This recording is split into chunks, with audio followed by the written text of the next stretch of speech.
Hello, everybody, and welcome back to the Blazing Duck for you. How's everybody doing today?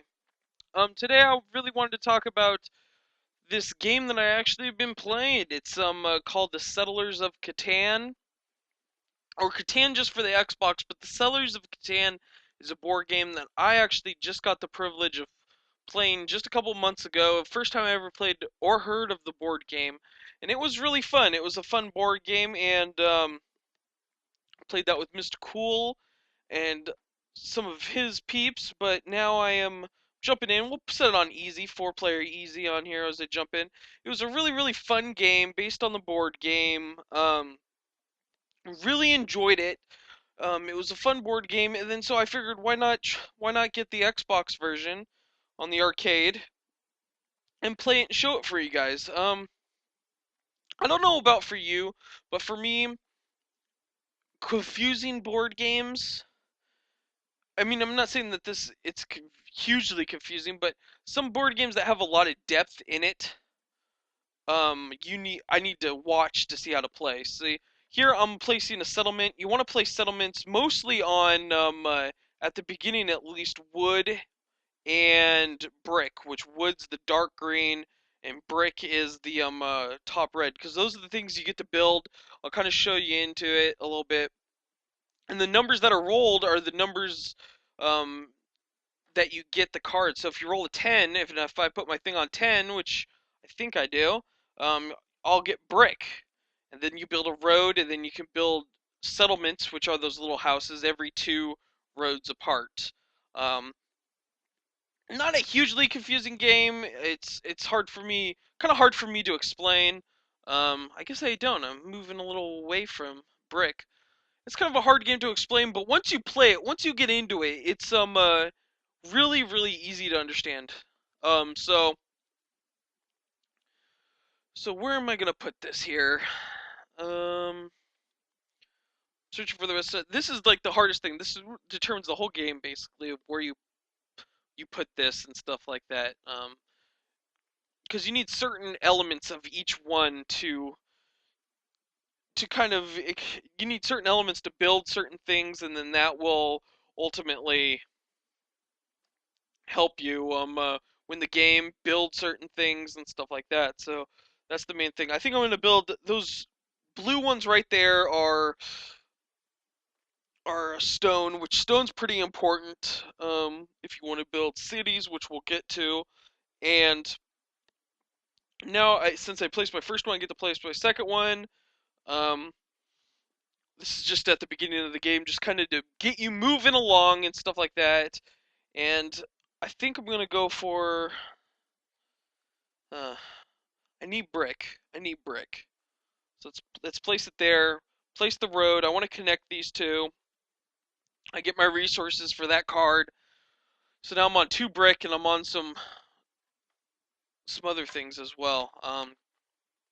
Light green one is the a little sheepies, and what else do we got on the board here? The yellowish ones are the wheat, and the one different color one over there with the little black doodab over there is the desert, which you don't get anything for. See,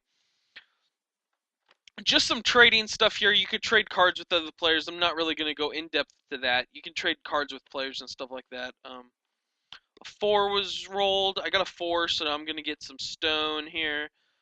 You could build roads and stuff. You could build your settlements. Have to be two roads apart from your settlements and everybody else's settlements and stuff like that. So and you can upgrade your settlement to a city, which we'll get to. And if you have the longest road, then you get some victory points. You work up to 10 victory points. Each settlement is worth 1 victory point. Roads aren't worth anything. Each city is worth 2 victory points. Longest road, I believe, is worth 2. And here's all the building options here. Um, you got roads, you got settlements, you got cities, which are the upgrades of settlements, and then you got development cards, which allow you to move that little black doodad. It's kind of a thief thing, and you get to place it on one of those numbers of somebody else's territory. So when you roll, like, say, a 6, and I have it on a 6 territory over there, then those players aren't allowed to collect. So yeah, And you get, like I said, longest road gets 2 victory points, I believe, if you have the largest army, which is placing that thief. You get another victory point and stuff like that. I'm just trying to trade here. Um,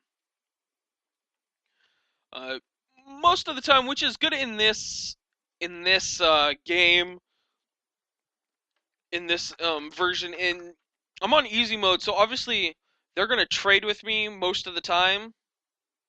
However, when you play the harder difficulties, I'm gonna build a road here. I think I'm gonna connect my 2 settlements. I think is what I'm gonna do.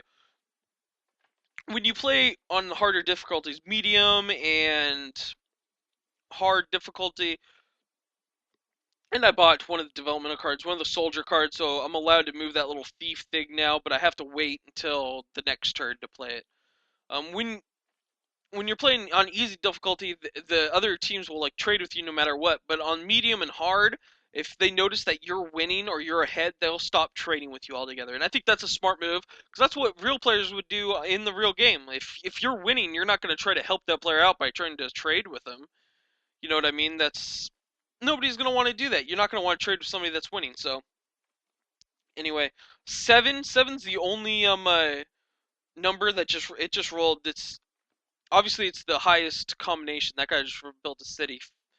It's the highest number combination, so I mean, you can roll 7 the easiest. It has the highest odds of coming up. But see, he moved the thief on over there, and now every time that number gets rolled, they can't collect on that um uh, on that territory, on those bricks right over there. So, but it's not on mine, so I could care less as long as it's not on mine. I'm gonna move it though over to, where should I move it here?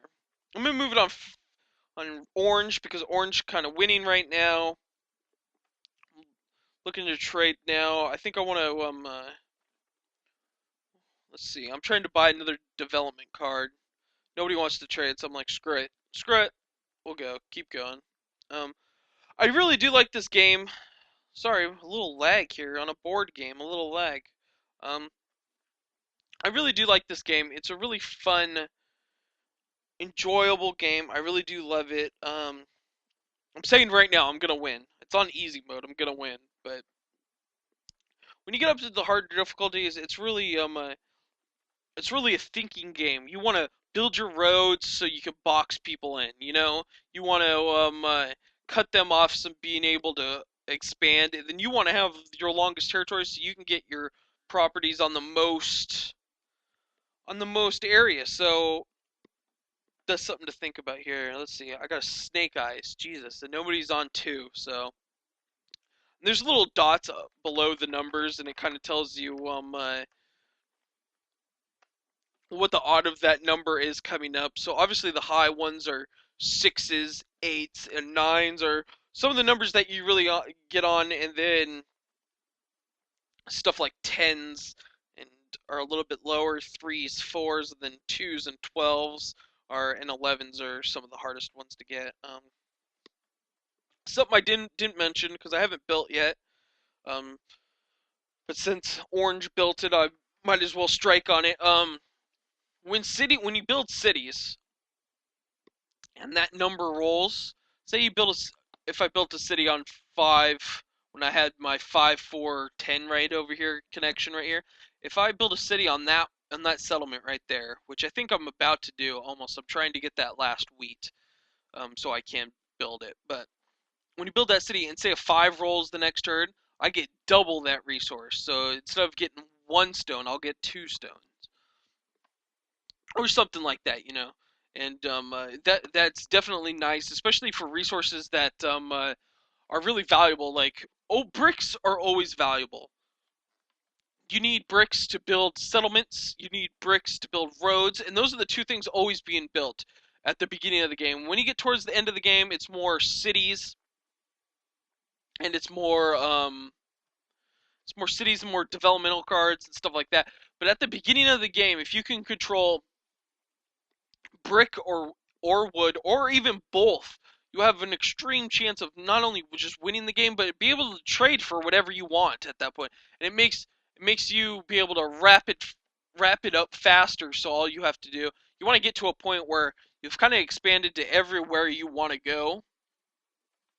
And then so now all you gotta do is build cities, and after that, just buy developmental cards. One thing I do wish this game had, I don't know if it came in the expansion or not, or if I missed it, is I build another road.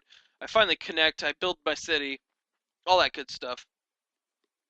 When you build a road, or when in the game it plays up to 10 victory points, then you're done, which is fine. In easy mode, it's super easy to win. I don't know why it took me so long. I wasn't on the best spots, but when we played the board game, I think we played to 12, and sometimes we changed the rules to 13.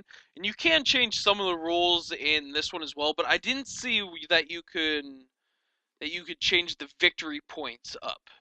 Um, Maybe that came in the expansion or something, because there is an expansion to the board game. I believe there's like two or three expansions, and there's also at least one expansion I believe in this game, but I haven't bought it yet. And there's a multiplayer too, which is pretty difficult to play. I played one game of it, and I just got chewed out. I mean, I just got destroyed. I came in last place with the other three players, so it wasn't a happy ending here. And see, anybody will trade for bricks. It seems like so. Anytime I want to trade bricks, um, it usually happens if they want that. See, I'm gonna try to get stone now, and I get stone easily because just people are always looking for that. Now I can build another city.